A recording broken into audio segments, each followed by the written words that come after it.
ប្រុសក្នុងស្រីសម្បត្តិរបស់អូនជាប្រុសបែបណាបងទីបែបណាបងគិតណាបើខ្ញុំដូចនិយាយថាសំខាន់ជាងគេគឺគាត់ផ្ដល់ក្តីស្រឡាញ់ឲ្យខ្ញុំពិតប្រាកដចាហើយស្រឡាញ់អ្វីជាខ្ញុំមានហើយស្រឡាញ់ក្រុមគ្រួសារខ្ញុំកូនខ្ញុំដូចអ្វីដែលខ្ញុំស្រឡាញ់ចាហើយ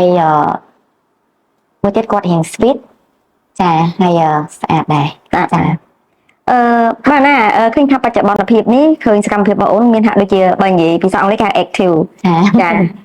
ដើរទៅនេះដើរទៅនោះជាមួយនឹងមិត្តភ័ក្តិដែលជាការដែលទស្សនិកជនមួយចំនួនតូចមហាជនមួយចំនួនតូចដែលគាត់គិតថាដែលម៉ាលីណាអត់មានពេលមើលកូនចាម៉ាលីណាជាស្រីចូលចិត្តដើរលេងហិចហើរមួយថ្ងៃមិនចូលផ្ទះស្រវឹងរាល់យប់ចាងន់ណាយ៉ាបងអូខេបញ្ហាហ្នឹងបងដូចចង់និយាយថាខ្ញុំគឺពិតជាតាំងពីខ្ញុំមានគ្រួសារដល់ឥឡូវខ្ញុំនៅបែកគ្រួសារ3ឆ្នាំជាងនេះគឺខ្ញុំធ្វើ business តាំងពីដើមមកអញ្ចឹងខ្ញុំរក្សាទម្លាប់ខ្ញុំតាំងពីពេលមានគ្រួសារហើយនឹងខ្ញុំបែកបាក់គ្រួសារគឺខ្ញុំនៅដល់ដែរទាំង business ខ្ញុំគឺនៅរានដដែលអញ្ចឹងខ្ញុំដូចខ្ញុំនិយាយប្រាប់បងអញ្ចឹងថាគឺខ្ញុំជាមនុស្សម្នាក់ដែលថាខ្ញុំអត់ខ្វល់សម្ដីពាក្យសម្ដីអ្នកដទៃទេគឺខ្ញុំធម្មតាកូនខ្ញុំបងគឺយើងជាមនុស្សស្រីហ៊ានលះបង់កាត់កូនខ្ញុំម្នាក់លែងកូនដល់តែ3នាក់ចឹងខ្ញុំគិតថាទោះខ្ញុំសប្បាយខ្ញុំធ្វើ business ខ្ញុំទៅក្រៅខ្ញុំទៅអីគឺខ្ញុំចេះចាត់ចែងពេលវេលាសម្រាប់កូនខ្ញុំច្បាស់លាស់ខ្ញុំមានម៉ាក់ខ្ញុំបង្កើតអូនស្រីខ្ញុំកើតហើយនឹងម៉ែដោះជាច្រើនអ្នកដែលអត់ក្រុម2 ទៅ 3នាក់ឯងសម្រាប់មើលថែកូនខ្ញុំចាអញ្ចឹងគឺ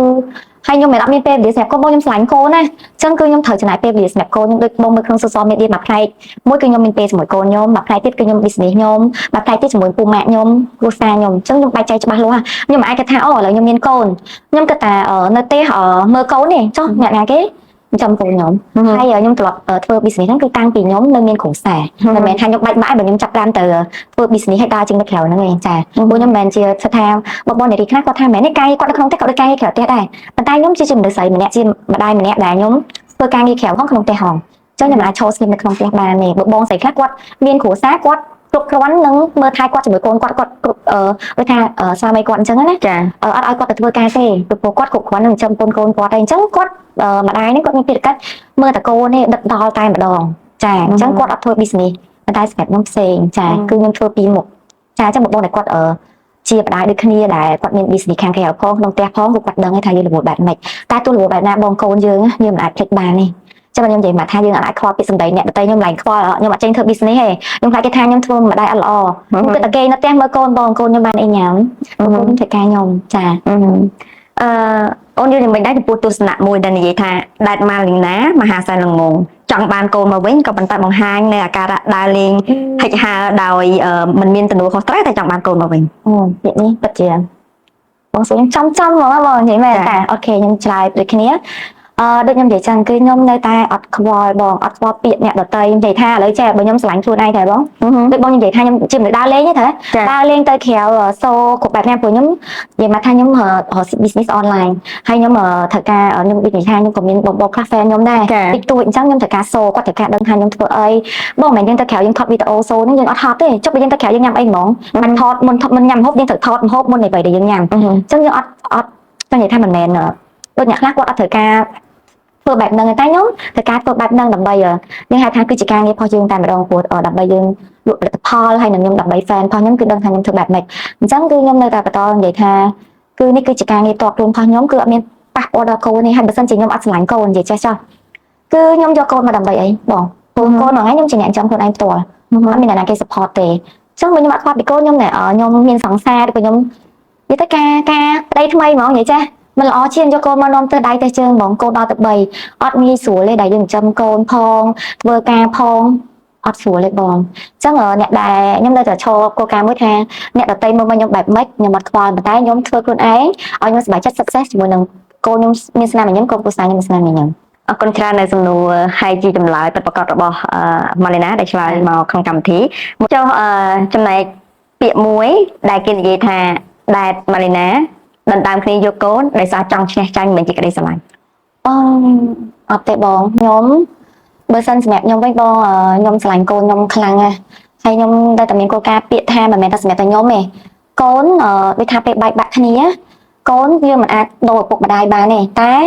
ខ្ញុំអាចដូរប្តីថ្មីបានគាត់អាចយកប្រពន្ធថ្មីបានអញ្ចឹងតែគាត់ថាកូនត្រូវការទាំងឪពុកទាំងម្ដាយ ចឹងគឺខ្ញុំមកតែគាត់ថាអូខ្ញុំបិទកូនខ្ញុំមិនអាចជប់ឪពុកឬក៏និយាយប៉ះពាល់ពីគាត់គឺខ្ញុំអត់ដាច់ខាតគឺខ្ញុំនៅឈប់គាត់ថាគាត់ត្រូវការទាំងពីរនាក់ដើម្បីផ្ដល់ក្តីស្រឡាញ់គាត់50 ចុះតែខ្ញុំមិនដឹងថាទៅជាមួយគាត់បែបម៉េចជាមួយខ្ញុំបែបម៉េចតែខ្ញុំនៅតែឈរសម្រាប់ខ្ញុំគឺខ្ញុំធ្វើគ្រប់យ៉ាងគឺដើម្បីកូនខ្ញុំបងពួកយើងបែបដឹងហើយថាយើងកាត់កូនមិនធម្មតាបងអាយុជីវិតទេសម្រស់ក៏អស់ហើយមុនដែលយើងធ្វើអីគឺយើងមានកូនយើងត្រូវគិតដល់កូនមុនកាលមុនយើងខ្លួនមួយយើងគិតថាអូខេម៉ាក់ប៉ាបន្ទាប់មកយើងហើយតែឥឡូវម៉ាក់ប៉ាហើយកូនទៀតអញ្ចឹងគឺយើងសម្រាប់ខ្លួនឯងសល់យើងតិចជាងកាលពីមុនច្រើនធ្វើអីត្រូវគិតច្រើនណាស់បងអូនមានអារម្មណ៍បែបណាដែរនៅពេលដែលអតីតគ្រួសាររបស់អូនគាត់បានរៀបការជាមួយនឹងចាអនាគតភរិយារបស់គាត់ហើយខ្ញុំមានតែអបអរសាទរទៅថាខ្ញុំសប្បាយចិត្តនឹងអ្វីដែលគាត់មានជីវិតថ្មីអញ្ចឹងណាបងចាពួកនិយាយតាមនឹងអ្នកចាប់ដើមមានជីវិតថ្មីត្រូវបងដូចខ្ញុំជីវិតថ្មីខ្ញុំគឺនៅម្នាក់ឯងអញ្ចឹងព្រោះខ្ញុំអត់ចង់ step ទៅជីវិតមានគូទេអញ្ចឹងខ្ញុំសប្បាយចិត្តនឹងអ្វីដែល step របស់ខ្ញុំតែគាត់បានទៅមានគូខ្ញុំសប្បាយចិត្តព្រោះថ្ងៃនេះយើងនៅដែលឆាតជជែកគ្នាទាក់ទងអំពីអនាគតកូនព្រោះធម្មតាជីវិតប្តីប្រពន្ធទោះបីជាមានការបែកបាក់គ្នាក៏ដោយក៏តែងតែនិយាយអំពីកិច្ចការងាររបស់កូនជាចាំបាច់នៅក្នុងឱកាសណាមួយដែរសម្រាប់អូនវិញយ៉ាងណាដែរ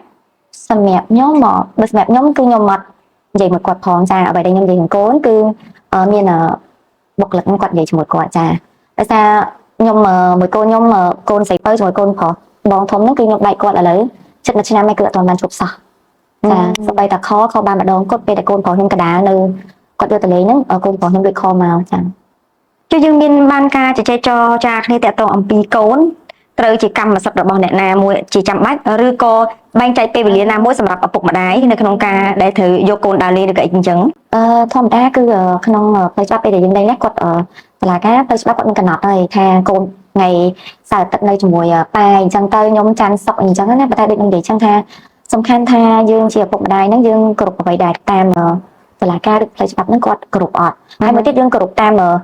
អារម្មណ៍កូនអត់ថាកូនហ្នឹងចង់នៅមួយម៉ាក់ប៉ាលើមួយថ្ងៃពីរម៉ៃក៏វាអត់បញ្ហាតែសំខាន់កូនពេញចិត្តនៅជាមួយខាងណាអញ្ចឹងយើងគួរតែគ្រប់តាមគាត់អញ្ចឹងដូចកូនប្រុសខ្ញុំអញ្ចឹងអូខេគាត់ធំហើយគាត់ដឹងថាគាត់ចង់នៅជាមួយអ្នកណាគេគាត់11ឆ្នាំហើយប៉ុន្តែខ្ញុំអាណិតកូនស្រីពៅខ្ញុំត្រឹមតែ4ឆ្នាំជាងហើយកូនប្រុសធំខ្ញុំចូលចិត្ត5-10ឆ្នាំគឺគាត់ឈឺជំងឺខួរក្បាលអញ្ចឹងគាត់អត់ដឹងថាត្រូវហឺម៉ាក់ហឺប៉ាបែបនេះមិនទេត្រូវបងមួយឈឺមួយទៀតអត់ទាន់សូវគ្រប់អាយុដល់4ឆ្នាំជាងមិនដឹងត្រូវបងអូនមានអារម្មណ៍បែបណានៅពេលដែលអូនបែកបាក់ក្នុងកំឡុងពេលដែលកូនមួយមានសតិមិនប្រក្រតីដោយសារគាត់មានបញ្ហាខួរក្បាលចាឯមួយទៀតដឹងខុសដឹងត្រូវក៏ប៉ុន្តែទៅហើយនៅមកឯមួយទៀតគឺនៅឆ្ងាយមែនទែនដែលជាកូនពៅដែលបើនិយាយរួមទៅកូនស្រីគឺជាកូនដែលយើងដែលគួរស្រឡាញ់ច្រើនជាងគេបំផុតចឹងបាទខ្ញុំនៅតែនិយាយថាមនុស្សស្រីហ៎បងមុននឹងឈានជើងដើរចេញលេងគ្នាហ្នឹងតើគាត់រឹងមាំខ្លាំងណាស់ខ្ញុំនិយាយមិនថាខ្ញុំអួតខ្ញុំទេម្នាក់មិនដឹងថាគាត់ប៉ះអីទេប៉ុន្តែដូចខ្ញុំនិយាយចឹងតើគាត់រឹងមាំចឹងបើខ្ញុំចេះតែខ្ញុំនិយាយក្នុង social media ថាគាត់ត្រូវសួរខ្លួនឯងថាគាត់សួរខ្ញុំថាខ្ញុំឈឺកម្រិតណាបើហ៊ានដើរចេញអញ្ចឹងខ្ញុំអត់ដឹងថាខ្ញុំកម្រិតណាតែយើងត្រូវថាយើងធ្វើបានអត់យើងទទួលយកអ្វីដែរដូចថាលើពេលខ្ញុំបែកបាក់នេះខ្ញុំជួបអីខ្លះបងរយៈពេល3ឆ្នាំកន្លះនេះខ្ញុំជួបច្រើនតែខ្ញុំអត់ចង់និយាយគឺគាត់តែឥឡូវយើងបាត់បង់កូន1ឆ្នាំជាងនេះចិត្ត1ឆ្នាំនេះតើយើងពិបាកចិត្តប៉ុណ្ណាហើយខ្ញុំនៅធ្វើការធម្មតាអីធម្មតាប៉ុន្តែក្នុងចិត្តយើងអាយកមកចាញ់អត់សូគេហ្នឹងបែរគាត់ថាចុកប៉ុណ្ណាអញ្ចឹងគឺខ្ញុំនៅគិតថាសង្ឃឹមថាឪពុកម្ដាយគឺត្រូវយល់ថាកូនត្រូវការពុកដែរហើយកុំយកកូនដើម្បីចង់ឈ្នះចាញ់គ្នាដូចថាចែកទៅស្មើគ្នាអញ្ចឹងណាទៅលេងទៅមកលើកលែងតែកូនថាអត់ចង់ទៅទេដោយសារមូលហេតុអីដែលកូនអត់ពេញចិត្តយើងគួរសបតាមគាត់ប្រឡងគាត់ដងទៀតដើម្បីគាត់ទៅមួយយើងអញ្ចឹងណាហើយខ្ញុំរាល់ថ្ងៃគឺនៅតែគិតថាសង្ឃឹមថាផ្លូវច្បាប់ជួយខ្ញុំជាមួយនឹងកូនឆាប់បានជួបគ្នាវិញចាព្រោះផ្លូវច្បាប់គាត់យល់ថាកូនត្រូវការទាំងឪពុកធម្មតាមិនអាចខាត់អត់ឲ្យជួបសោះអញ្ចឹងទេជួននៅក្នុងគណៈពេលនេះតើអ្វីដែលបងអូនចង់បានជាងគេបំផុតខ្ញុំចង់បានថាគឺផ្លូវច្បាប់ជួយខ្ញុំជាមួយនឹងកូនហ្នឹងគឺកុំឲ្យជួបរឿងបែបហ្នឹងទៀតចង់និយាយថាសូមមកគឺធ្វើឲ្យយើងជាមនុស្សស្រីហើយទាំងកូនហ្នឹងនិយាយថាដូចថាអយុធធម៌បងអយុធធម៌មានន័យថាមិនគឺហេតុអីពេលដែលបែកបាក់គ្នាត្រូវជួបផលលំបាកបែបហ្នឹងត្រូវដូចថាមានផ្លូវច្បាប់មួយថាត្រូវដោះស្រាយថាពេលដែលមានជួបអញ្ចឹងទៅត្រូវដោះស្រាយភ្លាមៗឲ្យកុំឲ្យបែកយូរអញ្ចឹងមើលកូនខ្ញុំចង់ភ្លេចខ្ញុំនោះចិត្ត1ឆ្នាំហើយហើយអាចនឹងភ្លេចម្ដាយព្រោះ4ឆ្នាំមួយទៀត15ឆ្នាំគឺលែងនិយាយបើគាត់ឈឺខួរក្បាលហើយបងមិនប្រកបដោយដូចយើងធម្មតាអត់ទេចាបើកូនខ្ញុំ11ឆ្នាំនេះគាត់ដឹងជួននៅក្នុងរយៈពេលចុងក្រោយនេះតើអូនបានជួបជាមួយនឹងកូនពៅអូនហើយអត់ផងអត់សោះបងហើយអារម្មណ៍អូនជាម្ដាយយ៉ាងម៉េចទៅបងមានតែធ្វើម៉េចគេងយំឬគេងយំតែបងធ្វើម៉េចពេលហ្នឹងហើយពេលដែលខ្ញុំបែកក្នុងរយៈពេល10ខែជាងនេះអាហ្នឹងកូនខ្ញុំនៅទាំង3 បាយ2 ខែជាងហ្នឹងកូនប្រុសខ្ញុំ11ឆ្នាំហ្នឹងលួចខមកខ្ញុំលួចខហ្នឹងនៅជាមួយនឹងកូនស្រីខ្ញុំហ្នឹងនិយាយទៅខ្ញុំអត់យំទេប៉ុន្តែក្នុងចិត្តខ្ញុំឈឺជាងយំទៀតកូនខ្ញុំពីប្រភើហ្នឹងយំមកបងនឹកម៉ាមីណាអីចឹងហើយខ្ញុំសន្យាថាអត់អីម៉ាមីទៅយកលើហើយខ្ញុំនិយាយផាច់ចិត្តបាន20 នាទីហើយពេលបិទវិញអាហ្នឹងបាទខ្ញុំយំហ្នឹងគឺចុកហើយបងយើងលួងកូនទេប៉ុន្តែបើយើងយំមួយកូនទេមានថាស្ទោថាយើងហ្នឹងក៏បាក់ទឹកចិត្តដែរអញ្ចឹងយើងថាអត់អីទេម៉ាមីមានអីម៉ាមីចិត្តទៅយកអូនមកវិញអញ្ចឹងណាយកប្រភើមួយបងមកវិញហីតែយើងមានណាបងមានចាំផ្លូវច្បាប់ព្រោះដោយសារយើងមិនអាចទៅអញ្ចឹងបានទេចាអញ្ចឹងបានថាអ្វីដែលអូនចង់បាននៅពេលនេះគឺចង់បានកូនចាចង់បានកូនហ្នឹងគឺអូនចង់បានលក្ខណៈបករស់នៅជាមួយនឹងអូនផ្ដាច់មុខតែម្ដងអត់ពីការបែកចែកពេលវេលាឲ្យតែគ្រប់តាមផ្លូវច្បាប់គាត់បែងចែកអញ្ចឹងមានធម្មតាម្ដាយនៅពុកគឺត្រូវមានថ្ងៃចែកគ្នាហើយបងយើងមិនអាចកាត់ផ្ដាច់ថាកូនមិនមែនជារបស់ខ្ញុំសុទ្ធឬក៏របស់គាត់សុទ្ធទេហើយសំខាន់គឺកូនពេលនៅខាងណាគឺមានសុខភាពអត់អត់នៅខាងណាដែលផ្ដល់ក្តីស្រឡាញ់ជាងខាងណាអញ្ចឹងណាបងលះបង់ជាងចាដូចរឿងកូនអញ្ចឹងបង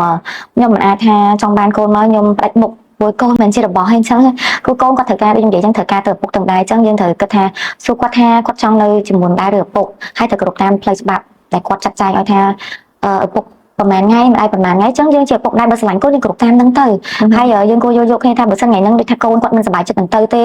ធម្មតាកូនក្មេងទៅទូតបងត្រូវហ៎មិនដែរតាមឪពុកឬមិនដែរដោះហើយត្រូវហ៎ចាតាមម្ដាយប្រកាសហ្នឹងជាងគេអញ្ចឹងយើងគួរយកថាពេលថ្ងៃខ្លះគាត់មិនចង់ទៅយើងឲ្យគាត់នៅមួយម្ដាយទៅត្រូវហ៎បងកុំឲ្យគាត់យំទាំងបខំទៅអញ្ចឹងគឺដូចថាហ្នឹងហៅថាដូចចង់ឈ្នះចង់ចាញ់មិនមែនយើងយល់ពីអារម្មណ៍កូនទេហើយដូចខ្ញុំមកហិចបែកកូនចិត្តមួយឆ្នាំទៀតតើកូនខ្ញុំដឹងថានឹកមិនធ្វើរម្ដាយមិនទួយពេងថាអូននឹងនៅតែបន្តទស្សនៈយ៉ាងណាទៀតបើសិនជាការដែលអូនចង់បាននៅតែមានគេហៅថាភាពចម្រូងចម្រាសនៅក្នុងការដែលចង់បានកូនត្រឡប់មកវិញប៉ុន្តែខ្ញុំជឿជាក់ថាប្រព័ន្ធផ្លូវច្បាប់ស្រុកខ្មែរឥឡូវគឺគាត់មានភាពយុត្តិធម៌សម្រាប់ស្ត្រីនិងកុមារចឹងខ្ញុំជឿជាក់ថាឆាប់ហ្នឹងគឺខ្ញុំនឹងបានយុត្តិធម៌ហើយនឹងមានផ្លូវច្បាប់ជួយការពារខ្ញុំមួយកូនលេងជួបនឹងបែបហ្នឹងទៀតទេចាឆាប់ហ្នឹងខ្ញុំជឿជាក់សូមឲ្យខ្ញុំសុខចិត្តទ្រាំបងចាខ្ញុំជឿ